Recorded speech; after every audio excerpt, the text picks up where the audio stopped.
Guys, assalamualaikum warahmatullahi wabarakatuh. Selamat datang lagi di I got so much motherfucking design on right now. Break it down, bring it back, make it clap. I got three old thoughts, new guap, wear that thing. Bitches on the line, and you know they got strapped. Hold up, what it not, 45, scope attached. Like, whoa, I ain't fucking with these hoes. I pull up the greatest and now selling all these shows. Doing this till I make it because he knows how it goes. Oke teman-teman, gimana kabar kalian? Ya, saya pasti akan mendoakan semoga kalian tetap baik-baik saja, semoga kalian sehat-sehat saja.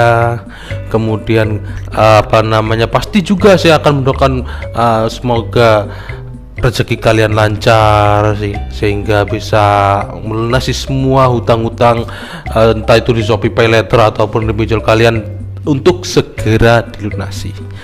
Amin. Untuk segera semoga cepat bisa melunasi semuanya. Amin. Oke, tanpa berlama-lama kita akan kembali lagi ke pembahasan tentang akuntansi.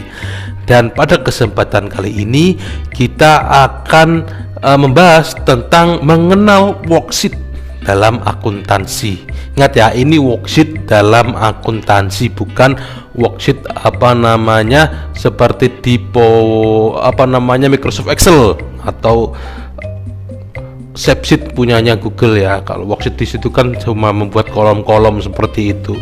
Kalau akuntansi, nah ini dia penjelasannya. Oke, 3 pokok pembahasan kali ini adalah pengertian, tujuan, dan juga bentuk. Dalam bentuk ini isi dalam kolom, nanti penjelasannya, kemudian macam-macam bentuk worksheet ini. Oke, langsung saja kita menuju ke pembahasan pertama, yaitu pengertian. Untuk pengertiannya adalah worksheet kertas kerja, atau worksheet adalah kertas berkolom yang digunakan untuk mempermudah dalam menyusun laporan keuangan. Penggunaan kertas kerja untuk mengurangi kesalahan. Selain itu juga digunakan untuk memeriksa ketepatan perhitungan yang dilakukan. Kemudian definisi yang lainnya, kertas kerja akuntansi adalah suatu daftar tempat pencatatan raca saldo, penyesuaian, serta penggolongan akun buku besar yang dipergunakan sebagai alat bantu untuk menyusun laporan keuangan. Oleh karena bentuknya berlajur-lajur, maka kertas kerja sering juga disebut dengan neraca lajur. Oke, kita terus lanjut ke fungsinya, yaitu fungsi dari worksheet adalah kertas kerja akuntansi. Worksheet akuntansi berfungsi sebagai alat bantu dalam menyusun laporan keuangan. Karena fungsinya sebagai alat bantu untuk mempermudah dalam menyusun laporan keuangan, maka penyusunan kertas kerja ini bukan tujuan akhir dari akuntansi, karena ini untuk mempermudah penyusunan, ya kan. Kemudian kita masuk ke pembahasan yang kedua kita, yaitu tujuan dari worksheet ini. Untuk tujuannya, yang pertama adalah untuk mempermudah dalam menyusun laporan keuangan. Kemudian untuk tujuan yang kedua adalah mengurangi kesalahan yang mungkin terjadi saat menyusun jurnal penyesuaian. Jadi seperti worksheet ini sebagai koreksi dari jurnal penyesuaian ya.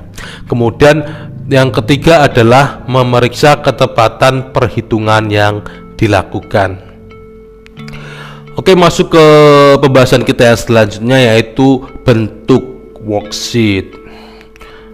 Sebelum kita memperlihatkan tentang bentuk-bentuk worksheet, kita akan membahas tentang isi dalam kolom worksheet. Yang pertama itu ada neraca saldo. Data kolom ini diambil dari neraca saldo yang telah dibuat. Selain itu dapat juga diambilkan dari saldo-saldo setiap buku besar rekening yang telah dibuat. Pada neraca saldo ini jumlah kolom debit harus sama dengan jumlah kolom debit.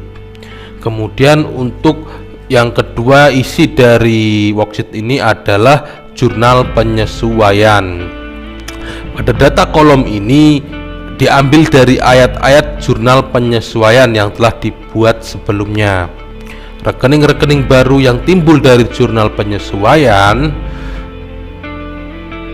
ya juga dimasukkan ke dalam kertas kerja. Jumlah kolom debit harus sama dengan kolom kredit, harus sama ya, untuk kolom debit dengan kolom kreditnya. Jadi neraca saldo sama jurnal penyesuaian sama ya, jumlah kolom debit dan kolom kreditnya jumlahnya harus sama. Kemudian neraca saldo yang disesuaikan. Data dalam kolom ini merupakan jumlah dari neraca saldo setelah adanya ayat-ayat penyesuaian. Rekening tersebut dapat bertambah jumlah nominalnya ataupun berkurang jumlah nominalnya sesuai dengan penyesuaian. Jumlah kolom debit harus sama dengan kolom kredit.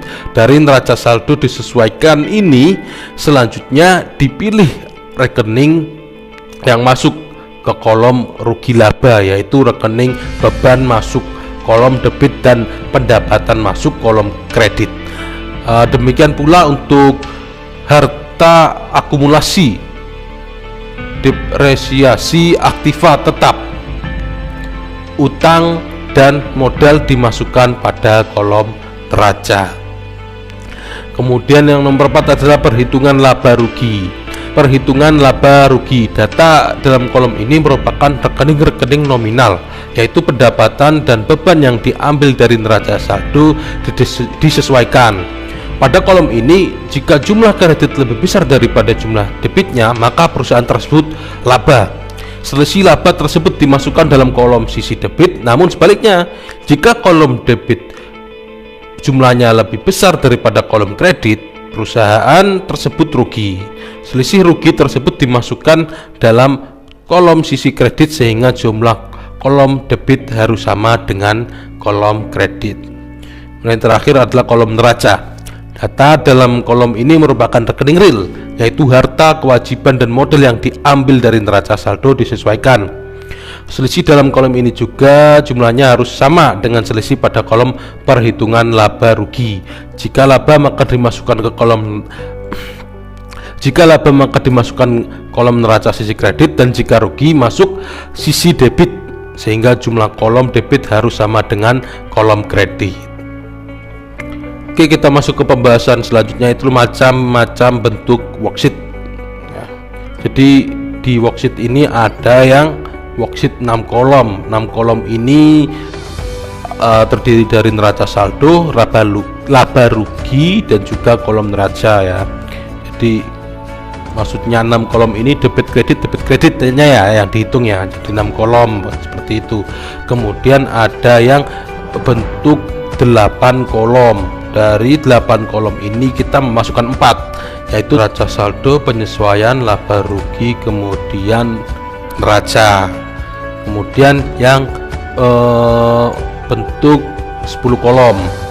Bentuk 10 kolom ini adalah isinya yaitu neraca saldo, penyesuaian, neraca saldo disesuaikan, laba rugi, kemudian neraca. Untuk neraca saldo di sini harus diisi dengan data yang diambil dari neraca saldo yang telah dibuat sebelumnya. Kemudian untuk penyesuaian diisi dengan data penyesuaian yang diambil dari jurnal penyesuaian yang telah dibuat sebelumnya. Untuk isi neraca saldo yang disesuaikan diperoleh dari neraca saldo yang telah disesuaikan dengan data jumlah penyesuaian dari data dari jurnal penyesuaian, maaf ya. Kemudian kolom laba rugi ini digunakan untuk menampung seluruh akun nominal dari neraca saldo disesuaikan. Pada baris terakhir kolom laba atau rugi dilakukan perhitungan saldo laba atau saldo rugi. Dalam hal ini berlaku ketentuan seperti berikut. Ketentuan yang tadi sudah saya jelaskan tadi ya, di isi dalam kolom tadi.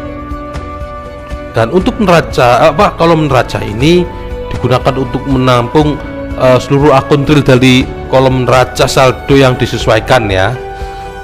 Oke, mungkin hanya itu yang bisa saya sampaikan.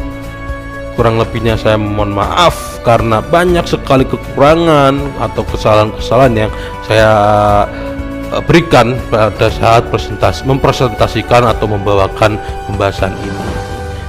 Mungkin akhirul kalam, wassalamualaikum warahmatullahi wabarakatuh. I am lost.